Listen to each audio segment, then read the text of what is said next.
I'd like to talk a little bit, Kashif and I, today. We're going to talk about new business models for airports. For those of you who attended last year presentation that I've done, I was focusing more on the different models of PPPs.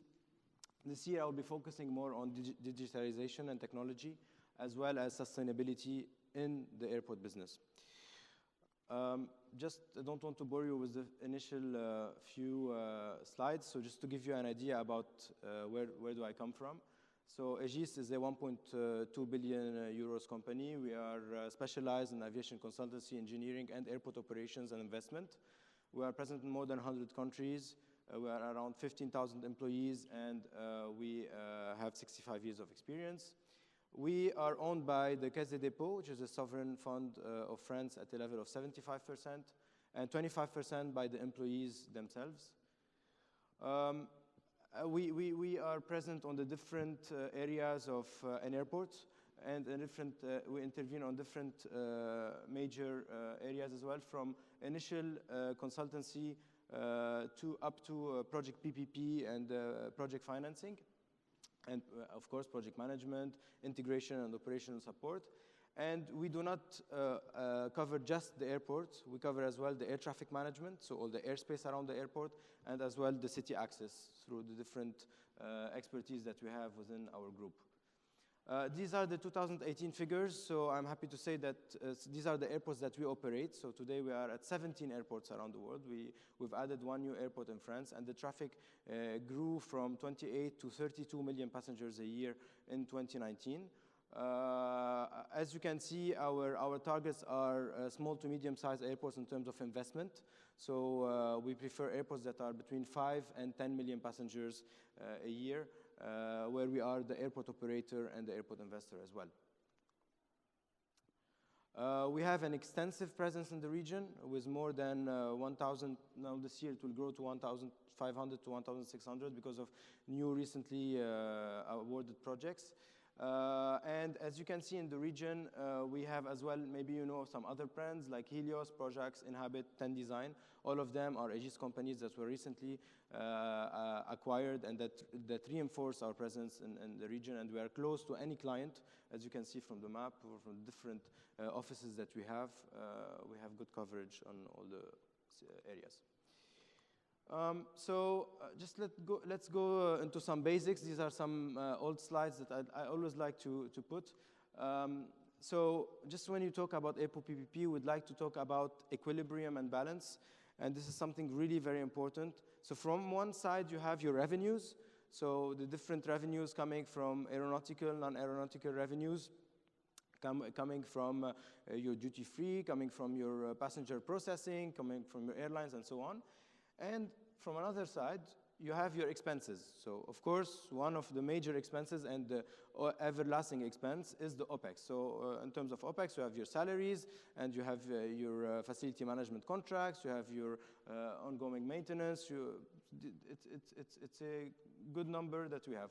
As well, you have the CAPEX. So, this is something that on most of the airport, whenever we take over the airport, there are initial CAPEX that we need to finance. So this is put into the balance as well in terms of new infrastructure, new terminals, new roads. Anyhow, it's a big number of CAPEX. And then, of course, you have the authorities' remuneration, because the authorities, whenever they build their PPP, they would like to be remunerated. It's a give and take business. And of course, as part of our business model, we build a remuneration plan for our authorities that can be related to traffic, for example, that could be related to a percentage of our revenues. It depends on how we deal with the different authorities. And of course, there are the taxes and duties that, as any company, we need to pay to the country where we are operating our airport. So this is, this can happen in a public or in private. So whether you are a public authority or a private airport operator, you will have to deal with these things. The thing that we add as a private operator, because we are here to make money as well, is our remuneration, our shareholders' remuneration. The company that we're creating needs to be remunerated, and these as well will be added. So you can have different types of contracts. Yeah, you talk about just simple O&M contracts up to full divestiture. Full divestiture means that the private company owns the asset itself, owns the land, which is something a bit, I would say, early to talk about in the region. However, in Europe, there are some opportunities where the government really divested completely from the land and the assets and gave it to the private operator that has 100% ownership of the asset. So you can start by different models. You have a simple management contract where it's just a few years of airport operations. Of course, the authority remain as the public owner of the asset. You can put some operation liability on the operator. Most of the case, there's no investment from the private company. And then you're remunerated by a monthly or a yearly fee. And the main input is to have a sort of improvement of level of service.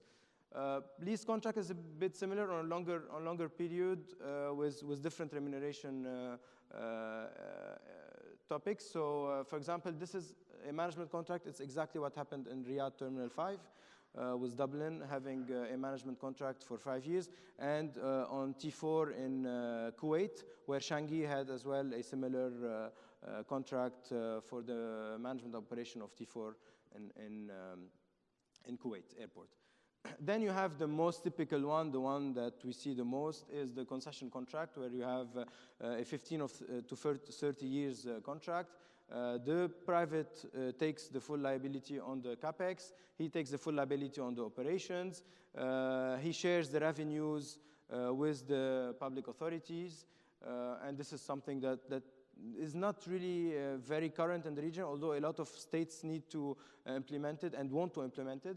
But there is a case which is running, to my knowledge properly, is Medina Airport, where it's a concession given to a private operator that built the capex and is currently operating the airport. So as I said, we think that the last option is still not ready. We're still not ready in the region to go to the last option.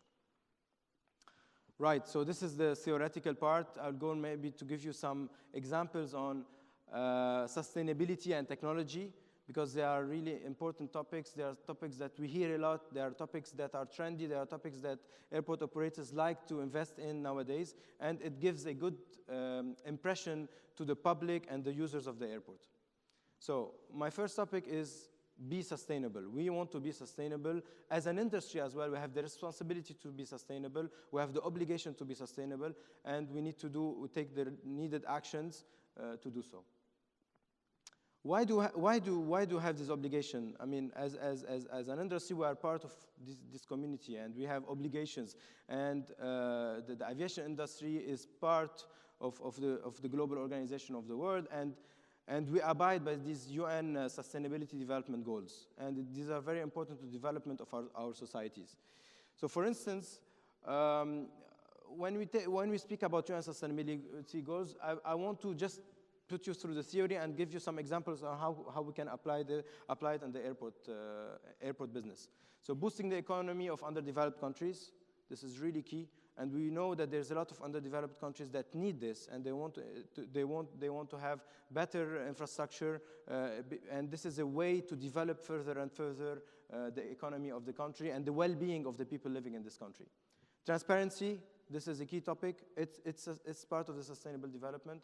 Safeguarding population's welfare, credible cost over benefit analysis. We don't want just to build a big infrastructure because it's a nice big infrastructure. We want to build a sustainable infrastructure, and we want to build it when we need it, not before or after. So optimal risk allocation, of course, and value to money. These are the theory of the Sustainable Development Goals set by the UN.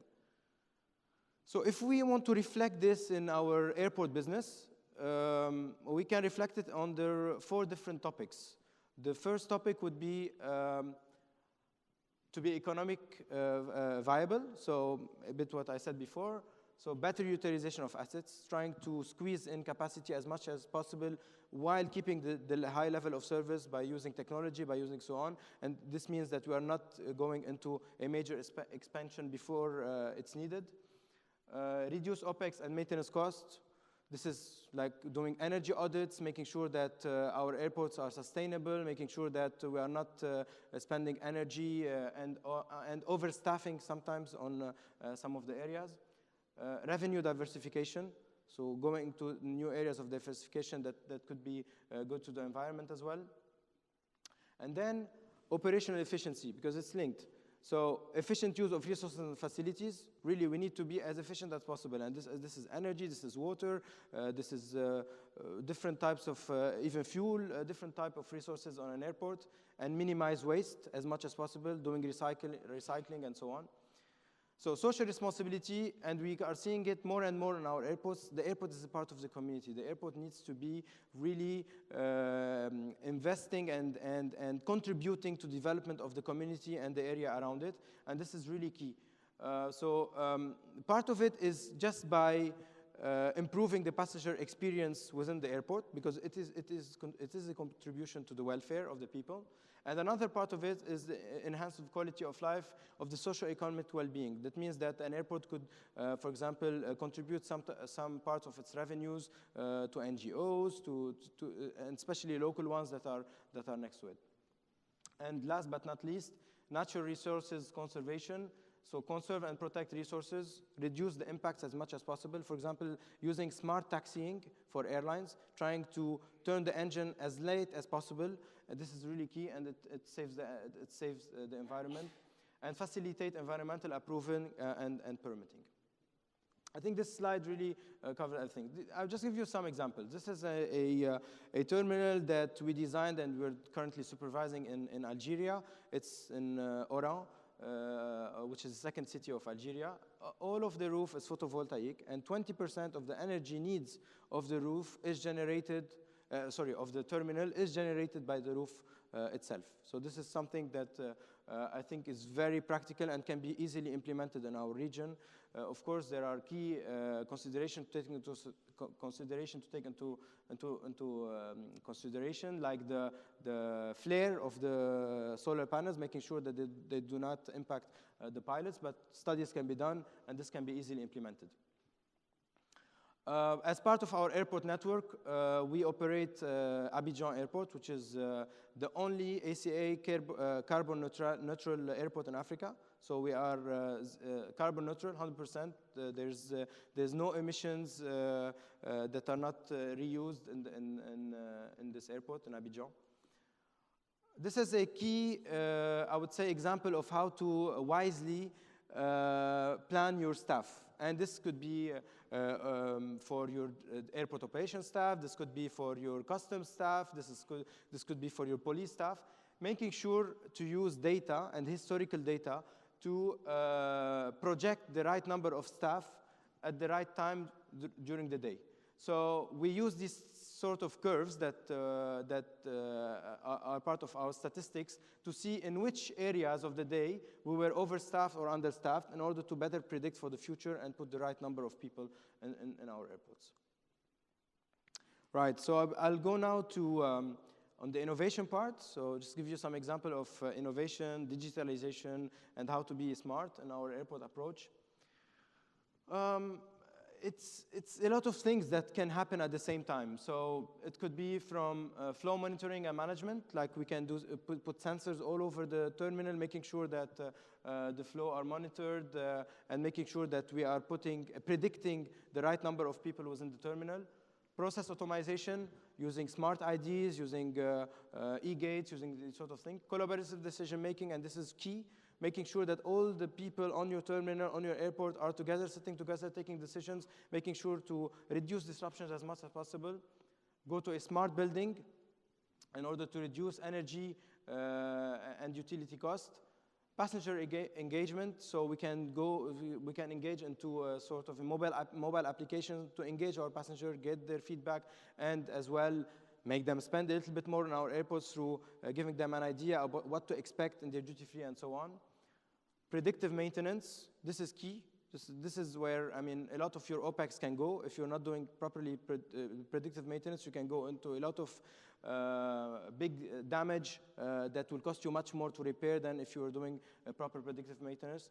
And of course, prescriptive solutions.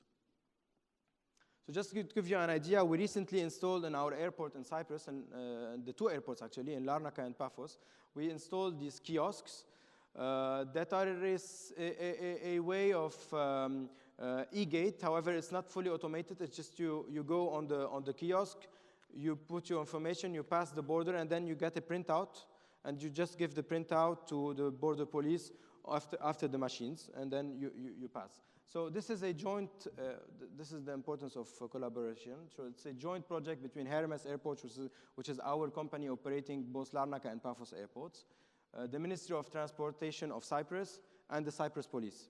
And we installed 74 border kiosks. We reduced border wait times by more than 60% after 1 year of operations, optimized queuing and reduced terminal space by more than 50%, transformed the customer experience. We have more space even to put our duty-free, and saved on resources and improved efficiencies. This is another smart way. As you know, on our air side, there's a lot of foreign object debris that we always need to inspect. We're implementing in Abidjan Airport a Drone My Runway project. We call it Drone My Runway. It's using a drone with a GBAS on it, making sure that it takes the proper clearance from air traffic control whenever it goes on the runway and the air side, to inspect the FODs on the runway. It geolocalizes them. The inspection team will go and remove the debris, or if it's a bigger damage, they would do the repair. It's much more efficient than having just a car passing on your runway, and you can do it much more frequently, and it will cost you less money to implement. This is another example from it's being implemented in many airports now, in Lyon and Gatwick and so on. This is a valet parking, automated robot to do your parking. So this means that your area used in front of the terminal for car parking could be a land which is far from, and so you can better use the land which is just in front of your terminal. And this robot will come and pick up your car. He parks it, so you leave it in a box. The robot comes, pick up the car, and parks it in a faraway place. And what's nice is that it's connected to your ticket. So whenever you're landing, the robot knows that you are already arrived to the airport, and it already predicts that you will be picking up your car. So it brings it to the box where you left it, and you just drive your car and you go. I think that's it from my side. I hope I was not very late. I just wanted to give you some examples on how we do things. And I'll give the place now to Kashif for his presentation. Thank you, everybody. Thank you, Mr. Jacques. Before we proceed to Q&A, I would like to introduce our second speaker for this topic, Mr. Kashif Khalid. He's a Regional Director, Africa and Middle East for the International Air Transport Association, providing leadership and subject matter expertise to airlines, airports, ANSPs, civil aviation authorities, security agencies, and government to further develop ITA's mission, project, business development, and advocacy initiatives. He graduated as magna cum laude from New York and holds an MSIB as well. Formerly, he was the head of asset and acquisition at Abu Dhabi Airports. Ladies and gentlemen, Mr. Kashif Khalid.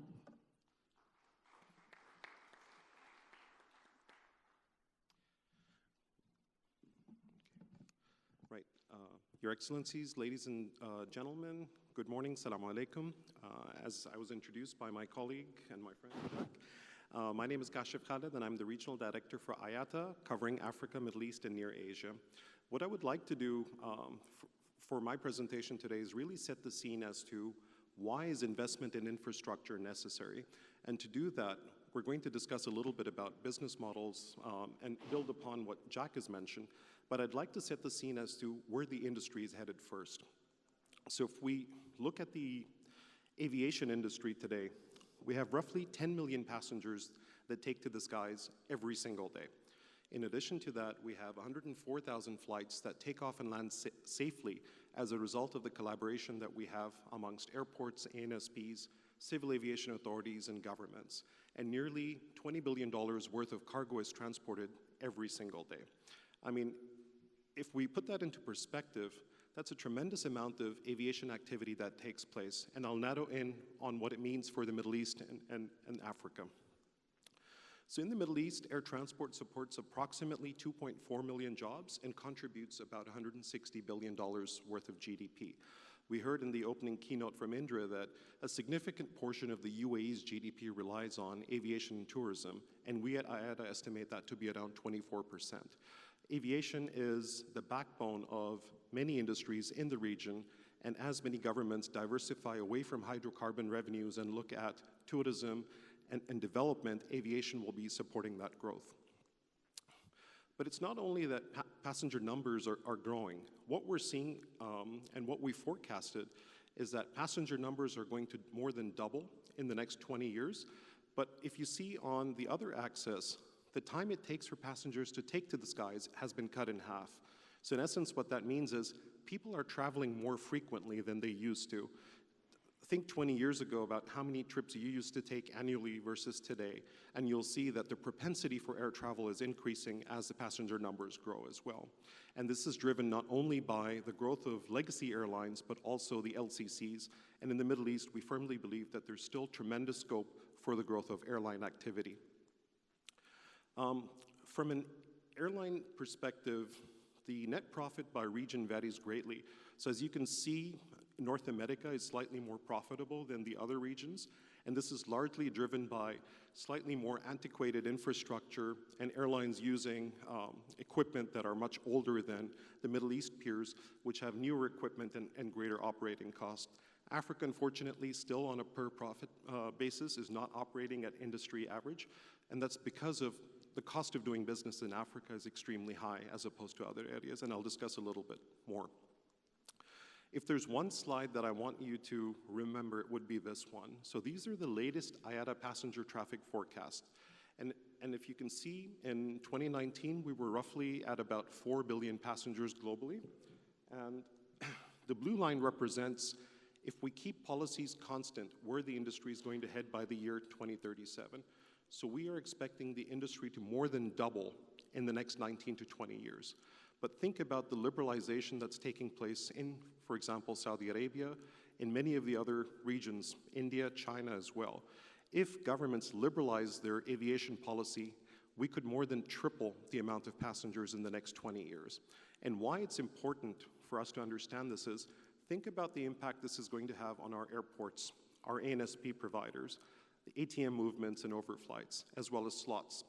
Many of us don't think that slots is a problem in the Middle East region, but from an IATA perspective, we fundamentally believe in the next 5 to 7 years, many airports are going to be capacity constrained and are going to move up amongst the slot congestion. So if we narrow in on where the additional growth is going to come from, in the Middle East, we're going to add roughly another 322 million passengers, or about 5% growth for the next 20 years. In Africa, another 274 million. But this is dwarfed by the growth that we're expecting in Asia Pacific. So nearly 2 billion additional passengers are going to take to the skies, mainly driven by India and China. And if you look at the airports in the Middle East region that rely on a transfer product, with the growth in India and China, many of the airports here are going to be vying for that traffic coming in. If we mapped out using a heat map on where aviation activity is going to take place for the next 20 years, you can very much see that it's not going to be North America or Europe that lead the industry.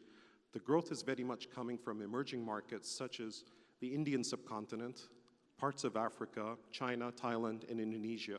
And I'll show you on the next slide which are going to be the top 10 markets for air travel globally. So on, excuse me. On the left-hand side, you can see roughly in 2016, 2017, which were the top 10 aviation markets. And we see that in the next few years, China is going to overtake the US as the single largest aviation market. And we see some notable countries moving up the league table, such as Indonesia, India, and interestingly, some new entrants such as Turkey. with the investment of the new Istanbul airport, we're going to see a lot of growth taking place in the Turkish market for aviation. But all of this growth leads to challenges, right? And this is one of the reasons why we at IATA are advocating for governments, airports to develop sustainable infrastructure.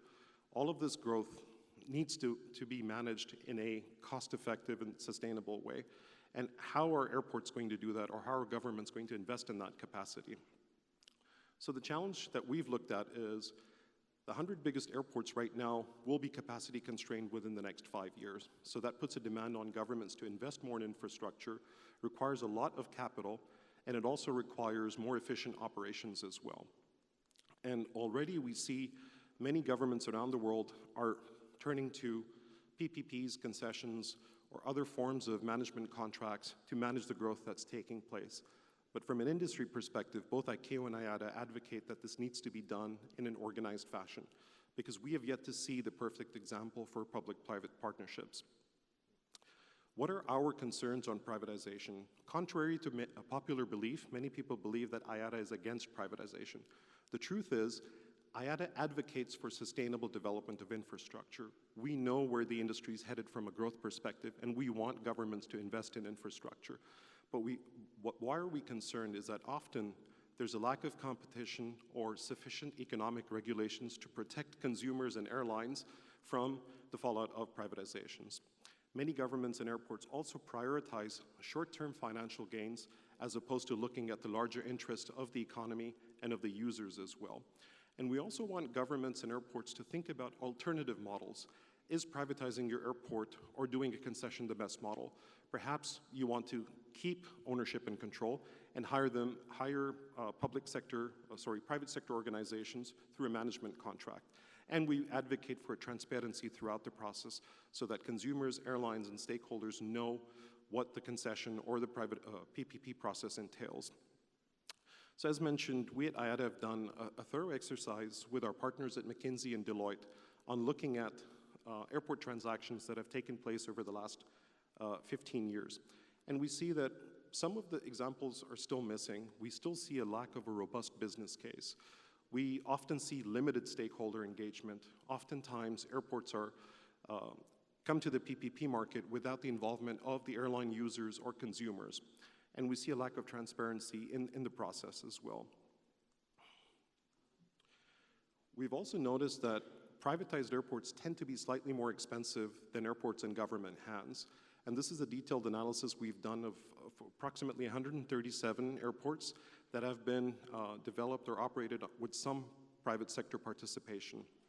And we generally see that the benefit of efficiency at private operations usually goes to the investor as opposed to the government. But again, we're not trying to advocate against privatizations. We're saying if you do it, there are different concession models that you should exhaust before you do a PPP. So irrespective of what model you take with your concession, what we would like to see is that transparency in how the concession is structured is important for us. Jack mentioned this a little bit earlier.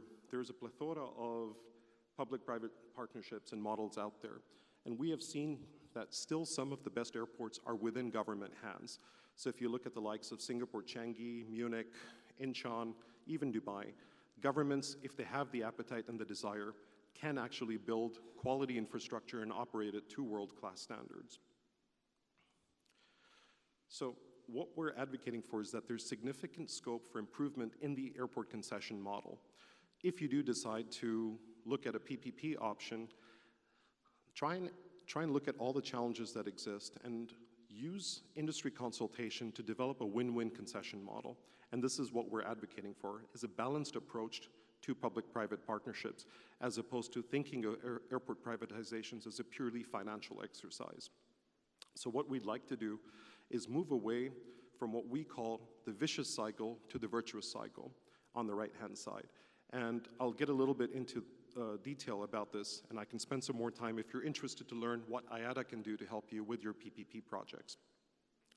So the new concession model that we're advocating for brings in user consultation from the airlines.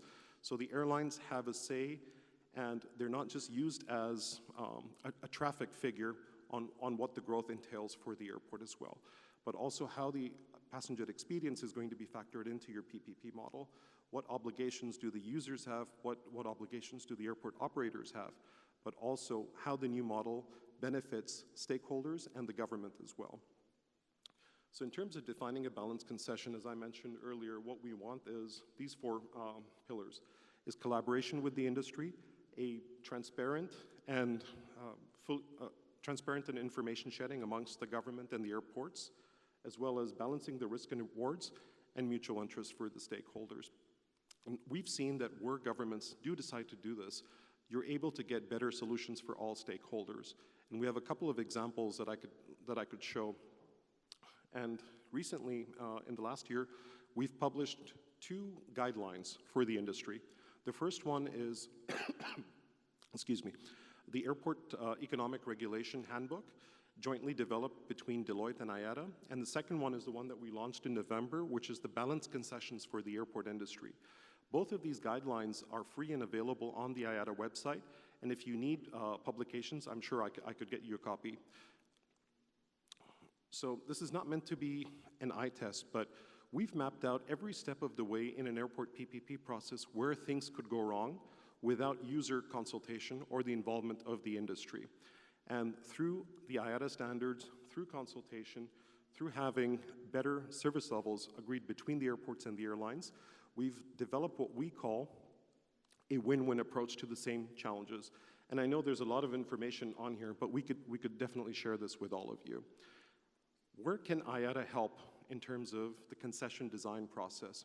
Unlike many consulting organizations, we work for the benefit of the industry. So what we would like to do is foster closer collaboration between airlines, airports, ANSPs, stakeholders to help define accurate traffic forecasts, master planning needs for the industry, but also structuring concessions so that the government benefits, but so do the users, as well as airlines as well. So with that, ladies and gentlemen, thank you so much for your time and attention.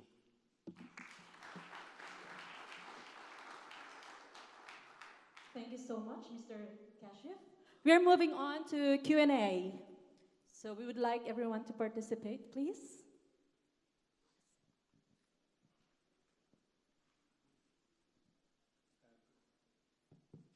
Good morning. My name is Walid Youssef.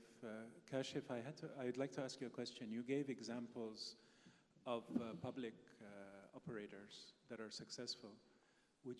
Can you refer to any in the Middle East? Because generally in the Middle East, when it comes to developing airports, most of the large projects have been over budget and over time, so delayed. So do you have any examples from the Middle East where the public sector has been successful in developing? No, absolutely. Within the Middle East, we've seen airports such as Dubai that do a good job at developing and operating infrastructure. But then again, Walid, as we've discussed earlier, it depends on what the government's priorities are. We don't want airports to be delayed or cost overruns to take place. There have been examples of private sector participation within the Middle East. Medina is a perfect example of that, where the operator was granted a concession for the new airport. They built it in record time, and they're operating it to world-class service levels, and they're managing the growth that takes place. Also within the region, we've seen airports such as Bahrain investing in the airport infrastructure, which is slated to be on time. So if the government wants, there is a desire that they can develop infrastructure on time, on budget, hopefully, and operate them to world-class standards. In the region, we give the examples of Dubai definitely as one of them that has managed the growth, that has invested, but also importantly kept user costs in check as well. So we haven't seen a proliferation in aeronautical charges for airports in the region. The charges have been pretty much stable. But Medina, I would say, is a prime example. An example that we at IATA are not too happy about would be Queen Alia in Amman. If it weren't for the private sector, I'll be honest, that airport probably would not have been built. It was built, it is managing the growth that's taking place as a result of the Arab Spring, and they're doing a good job with that facility, even though it's an expensive asset for the airlines at least, but that airport would not exist if it weren't for private sector participation. Thank you. I'd like as well really to give another example, which is Kuwait T4, which is a terminal that was built in a record time, and that caters today for all the operations of Kuwait Airways and Kuwait Airport, and fully developed by DGCA. So yeah. Hello.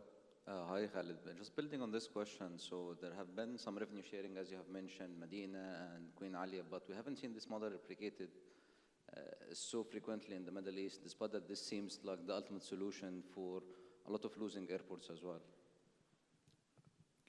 Could you repeat that question? Sorry. I'm asking about the revenue sharing model, Yes. which you mentioned in Queen Alia and Medina Airport, which are very successful. But we haven't seen this model being replicated more frequently in the Middle East, which seems the ultimate solution for all of the issues that the airports are facing. No, sure. I mean, most of the governments in the region are not in dire need of capital injections. They don't need necessarily to pass on their coveted assets to the private sector. It's when a government decides to get creative, or they don't want to take on the development and operations risk that they look at passing on this risk to the private sector. I personally think there is appetite in the region for more airports to have some form of private sector participation, and that could take many shapes and forms in terms of revenue sharing models are concerned. I think the demand very much is there, and now that we're moving to this growth which is being witnessed, for example, in the Kingdom of Saudi Arabia, I think the industry must look at more innovative models as to how infrastructure is developed in finance. I don't know if you have something to add, Jack. I agree. Hi, good morning. My name is Tamam. I represent Atkins. I'm leading their financial advisory business. My question for both of you, Jacques and Kashif, we've heard a lot about the privatization wave of 2025 airports in the Kingdom of Saudi Arabia. We were aware of few transactions that were floated in the market. Unfortunately, they were retreated. They took them back. And so my question about this specific kind of wave of privatization, where do you see the level of, I want to diplomatically put it right, where do you see the level of understanding of the concession agreements and the PPP framework from the regulatory spectrum of the industry compared to the private sector? And why are we seeing that kind of tension of not willing to give concessions to the private sector to operate really important airports and airports that prove to have high demand, specifically in the Kingdom of Saudi Arabia? Thank you. Would you want to be the victim? No, I can take the first stab at it. So our experience as IATA has been that the Kingdom of Saudi Arabia is witnessing tremendous growth, right? With the transformation program, with the liberalization of the visa regime, as well as traffic coming in. Saudi Arabia in the region is the largest O&D market. There's no doubt about that. They're going to more than double the number of passengers from well over 90 to 100 million to over 200 plus million in the next decade or so. The desire very much is there to invest in infrastructure. I think from a regulatory perspective, both GACA as well as the Ministry of Transport is doing a fantastic job taking the advice of global consulting groups, best practices, and trying to organize what and which transaction makes sense for them. Yes, there have been a series of PPP options that the government in the kingdom has discussed. But I think they're being prudent in exhausting all options before they go to the market again. I think there will be some forms of transactions that come to the market, but I think they're taking their time, doing their due diligence, and the nature of these concessions is going to change as well. So I think they want to get it right once they do go to the market. Well, I agree with you, Kashif. I think there's a word that we both mentioned in our presentation, which is transparency, making sure that, and I think GACA and SAVC are doing a great job in this, in making sure that whatever process they are going to launch is a fully transparent process and visible to the market, and the rules of the game are quite clear. Maybe they're taking some time just to build this up, but I'm hoping that once it's out to the market, it will be a worldwide clear tender with conditions and regulations clear to the people that are going to tender for it. So. And I mean, just to build upon what you're saying, GACA and the Kingdom of Saudi Arabia is a leader in this within the region. I mean, keep in mind, they did look at a PPP model for Medina at the time when oil prices were extremely high. So they didn't necessarily need the injection of private capital, but they showed to the market that through a transparent process, they were able to successfully do a PPP for Medina Airport. And Hajj Terminal in Jeddah. May I just add that Saudi Arabia is a very complex market because they have a very large number of regional airports, many domestic airports that are not profitable. So the model that they are looking at is much more complex than just privatizing a standalone capital airport or a Medina, which makes a lot of money. So there's a social aspect that also needs to be considered, and that adds to the complexity of their decision-making process. Fully agree. 100%. Hello. I think this question goes to Khalid. In one of your slides, you showed that on the profitability of the aviation sector, you said America is the leading, and of course Africa sounds to be in a negative direction in terms of growth. And you said it's probably because of the cost of doing business. Perhaps I'm coming from the Civil Aviation Authority in Tanzania. What other regions are doing that in Africa we're not doing to make a negative growth in the aviation sector? Thank you. Thank you for that question. Very important question. So when we talk about the profitability, I was referring to the profitability of the airlines within Africa. And what we've analyzed is the reason for Africa to be not as profitable as the other regions is because the cost of doing business in Africa is extremely high. Just one example, jet fuel in Africa tends to be 41 to 46% higher than the industry average. So all operators within Africa are paying a significant premium over their peers in the Middle East or Europe just for jet fuel. In addition to that, if you look at aviation charges and taxation, Africa is the highest in terms of the global industry average for airport charges as well as aviation. Aviation is significantly taxed because many governments in Africa see it as an easy way to generate revenues, linking that to passenger traffic or movements as well. So it's significantly taxed, aeronautical charges are high, and jet fuel tends to be high as well. Many a times, operators that are working on concession contracts in Africa also are obliged to pay the government hefty concession fees as well. So when you balance all of that out, the overall cost of doing business in Africa is extremely expensive. And then if you look at Africa in terms of the aviation industry, it's still not as cohesive as perhaps Europe or North America. For example, it's cheaper for people living in West Africa, such as Ghana, to travel to London or Paris, as opposed to taking a 1-hour flight to Nigeria, because the cost is higher as a result of these taxes. So as a result of charges, fuel prices, and taxation in Africa, I think it's slightly more disadvantaged. I'd just like to second what you said, because we've been operating 5 airports in Africa since, one of them is since 30 years, and we know very well the African market. I second what Khalid said about the concession fees. They are extremely high. About the passenger fees and the regulated fees from the government are much more higher than the industry averages. All of this makes doing business in Africa more expensive in aviation than doing it in the Middle East or Europe or elsewhere.